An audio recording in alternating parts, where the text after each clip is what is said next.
pour cette matinée et cette journée. Durant ce mois d'été, de juillet, j'aimerais particulièrement partager avec vous des récits des évangiles. Suivre Jésus dans les évangiles et voir le message que le Seigneur veut nous transmettre au travers des histoires que nous découvrons sur le Seigneur Jésus. Je voudrais dire à mes frères et mes sœurs qui connaissent le Seigneur Jésus que je vais mettre durant ces temps-ci l'accent particulièrement vers le message qui pourrait être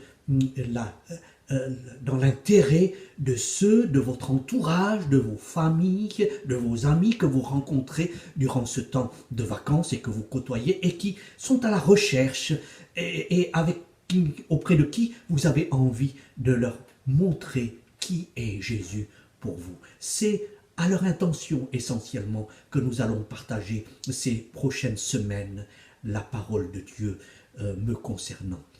Alors, j'aimerais prendre avec vous un texte ce matin dans Jean, au chapitre 5, à partir du verset 1er. C'est la guérison du paralytique de la porte de Bethesda, de la piscine de Bethesda à Jérusalem.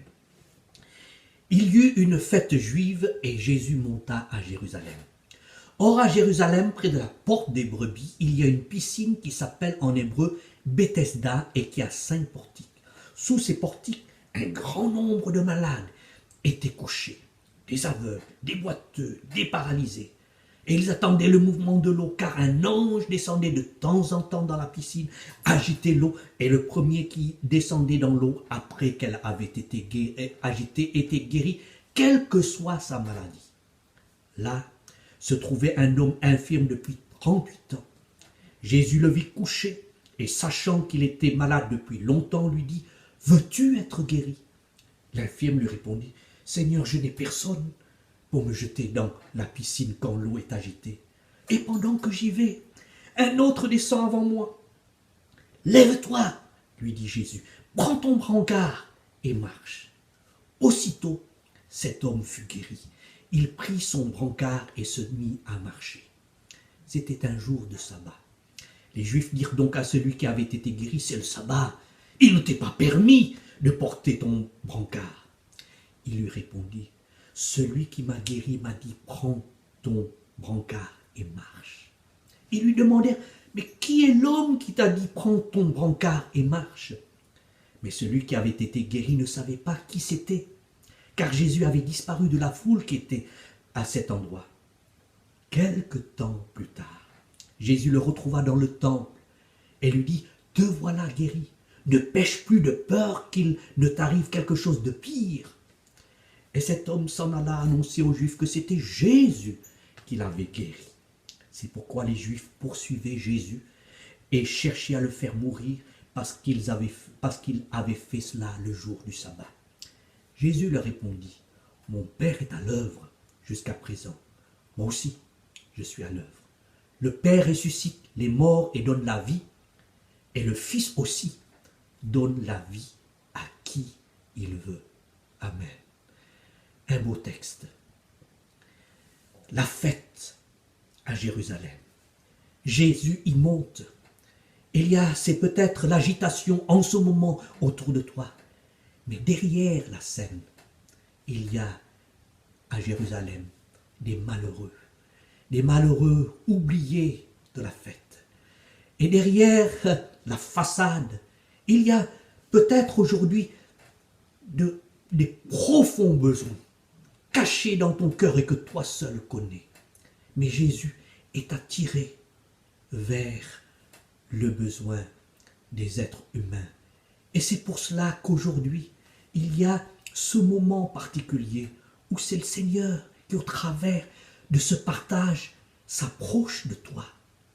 Toi, s'approche de toi.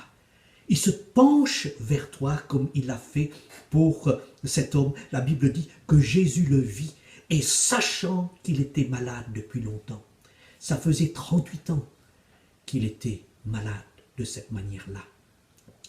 Et en fait, Jésus qui est Dieu et qui s'est incarné, et cela faisait depuis à peu près pas plus de 33 ans qu'il était dans la chair, Dieu dans la chair, ce qui veut dire que avant que Jésus ne soit sur terre, déjà dans le ciel, Jésus avait vu cet homme. Et quand il est venu sur terre, il savait, il avait calculé de venir à Jérusalem spécialement pour le rencontrer, dans une rencontre de cœur à cœur et d'une manière personnelle. Et c'est ce qu'il veut faire aujourd'hui pour toi. Il vient, il connaît ta situation. Et il pose la question, veux-tu être délivré? Veux-tu être guéri? C'est la question qu'il pose. Et comme cet homme, eh bien, il ouvre son cœur et il confesse son besoin. Je n'ai personne. C'est peut-être ta situation. Tu es si désespéré comme lui pouvait l'être. Il a fait des efforts pour s'en sortir, mais il n'arrivait pas. Ses espérances auprès de quelques religions ou quelques ressources auprès des hommes, je n'ai personne. Auprès de l'ange, il ne peut pas l'aider. Mais Jésus est là. Et Jésus est là pour toi. Et Jésus dit à cet homme, lève-toi, prends ton lit et marche. Cet homme a obéi, a cru, s'est accroché à cette parole aussi étrange, aussi improbable et illogique. Mais c'est Jésus qui prononce ces paroles, il y croit, il agit sur cette parole et il est guéri. Et c'est ce que le Seigneur veut faire. Il veut faire irruption dans ta vie par le miracle divin au milieu de tes problèmes sans solution et bloqué dans ton humanité. Lui, le divin, il vient et il change tout. Et cet homme pouvait témoigner à ceux qui lui posent des questions. Celui qui m'a guéri. C'est une action personnelle. Jésus a guéri tant et tant de monde. Mais cet homme peut dire celui qui m'a guéri. Et aujourd'hui, Jésus se penche vers toi pour faire que les choses de Dieu ne soient pas seulement théoriques et noyées dans la foule et que d'autres expérimentent, mais que tu puisses, toi aussi, puisses dire celui qui m'a guéri, qui est venu pour m'apporter son secours dans ma détresse. Celui qui m'a guéri m'a dit. Oh, si tu pouvais entendre au travers de ces instants, Jésus parler à ton cœur, non pas aux autres, mais à toi, et que tu te saisisses de cette parole transformatrice pour toi, pour toi. Jésus s'adresse à toi en ce moment. Il dit un mot et il veut te délivrer. Celui qui m'a guéri m'a dit. Et après l'insistance de son entourage, cet homme réalise que, en fait, il ne connaît pas plus Jésus que cela. Mais quelque chose s'est allumé dans son cœur. Il savait que tout cela venait de Dieu et il s'est rendu vers le temple à la recherche de Dieu. Puisses-tu être aussi dans ce cœur tourné vers le Seigneur, au lieu de t'enfoncer au milieu de la foule, mais de prendre le temps pour maintenant réaliser qu'il te faut aller à la rencontre du Seigneur. Et si tu commences à chercher la face du Seigneur comme cet homme est monté au temple, c'est là qu'il a rencontré de nouveau le Seigneur Jésus. Et Jésus lui dit ceci, tu as été guéri, mais va et ne pêche plus de peur qu'il ne t'arrive quelque chose de pire. Et Jésus s'est penché non seulement pour son besoin physique, mais pour son âme. Et il dit qu'il y a quelque chose de pire que la pire des maladies physiques, c'est le péché dans notre vie. Parce que cela nous entraîne vers la mort éternelle, vers l'enfer et vers la séparation dans l'éternité avec Dieu, dans la souffrance, loin de sa face. Et il n'y a que Jésus qui peut nous pardonner, qui peut nous arracher du péché. Ce qu'il a fait à la croix du Calvaire, c'est lui seul, à cause de cela, qui peut effacer la dette de notre péché et nous donner la force qui vient de lui, nous libérer du péché pour nous donner la vie pour notre âme, comme il donne la vie dans le corps de cet homme et maintenant dans son âme, et de dire, va tu es libre de ton péché. Et là, va avec mon courage, ma force, mon secours, mon soutien pour une vie différente, une vie où il n'y a pas le règne du péché sur toi, mais où tu es délivré. C'est ce que Jésus veut faire pour toi. Il veut non seulement te sauver pour ton âme, pour ton corps, il veut te bénir dans ton être tout entier. Et Jésus disait à ceux qui étaient contre lui, les religieux, le Fils donne la vie à qui il veut. Il est venu vers cet homme misérable. Il ne méritait rien. Il était tout seul. Et il est venu, il veut venir vers toi pour te bénir. Le Seigneur veut te bénir. Il veut te bénir aujourd'hui. Je prie le Seigneur pour que ce message te poursuive et que tu puisses te mettre à rechercher le Seigneur. J'aimerais te laisser aussi avec un cantique, l'étranger de Galilée. Ce cantique qui nous pousse à suivre Jésus dans les évangiles.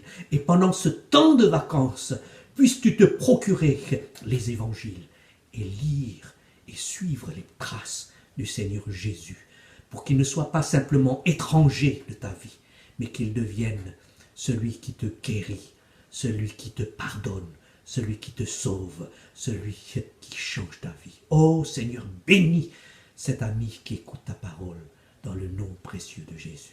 Amen. Écoute maintenant ce cantique. Que le Seigneur vous bénisse chacun. Amen.